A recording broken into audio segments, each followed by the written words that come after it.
നമസ്കാരം.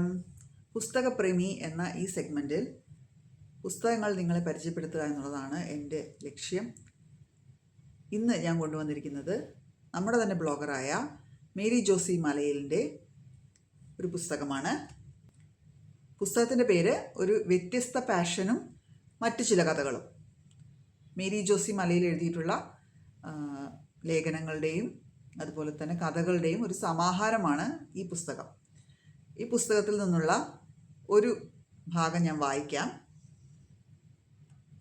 ഒരുപാട് കഥകൾ ഇതിനകത്തുണ്ട്. പാക്കേജ് ടൂർ, ഷട്ടറിലെ ശ്രീവിദ്യ, കോളാമ്പി മൈക്ക്, സേതുരാമയ്യർ CBI, വണ്ടിച്ചെക്ക്, വെറോണിക്കയുടെ വേർപാട്, ഫാദർ ഗജിനി സ്പീക്കിംഗ് എന്നിങ്ങനെ ഒരുപാട് കഥകൾ ഇതിനകത്തുണ്ട്. കൂടുതലും നർമ്മരസപ്രധാനമായിട്ടുള്ള ചില സാമൂഹിക യാഥാർത്ഥ്യങ്ങളാണ് മേരി ജോസി മലയിൽ ഈ പുസ്തകത്തിലൂടെ നമ്മളോട് സംവദിക്കുന്നത്.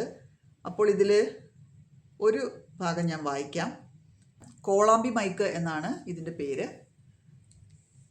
സമ്പന്നരായ ബിസിനസ്സുകാർ കുടുംബമായി താമസിക്കുന്ന കോളനിയായിരുന്നു അത്. ഇവരിൽ നിന്നൊക്കെ വ്യത്യസ്തമായി വളരെ ഒതുങ്ങി ജീവിക്കുന്ന ഒരു കുടുംബമായിരുന്നു ഫ്രാൻസിയുടേത്.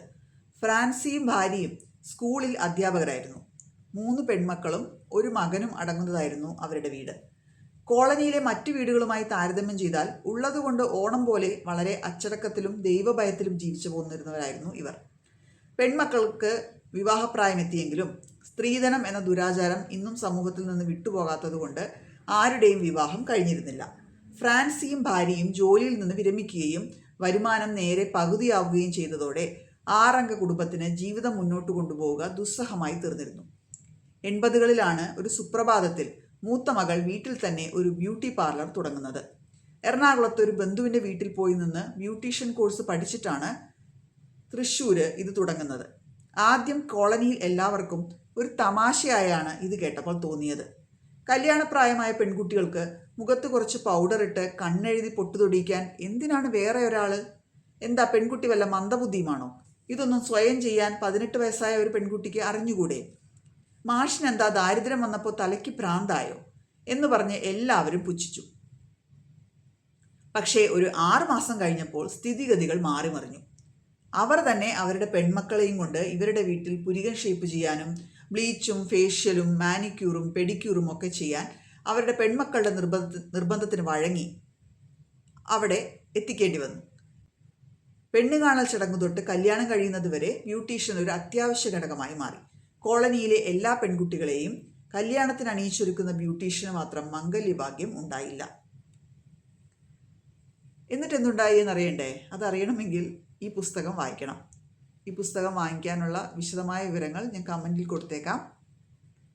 മേരി ജോസി മലയിൽ എഴുതിയിട്ടുള്ള ഒരു വ്യത്യസ്ത പാഷനും മറ്റു കഥകളും എന്നുള്ള ഈ പുസ്തകം നിങ്ങളും വാങ്ങി വായിക്കുക. രസകരമായ നർമ്മരസപ്രധാനമായിട്ടുള്ള കഥകളാണ് ഇതിൽ കൂടുതലും ഉള്ളത്. ഞാൻ ആദ്യം തന്നെ പറഞ്ഞു, പേരുകളിൽ തന്നെ നമുക്കതിൻ്റെ ഒരു വ്യത്യാസം മനസ്സിലാവും.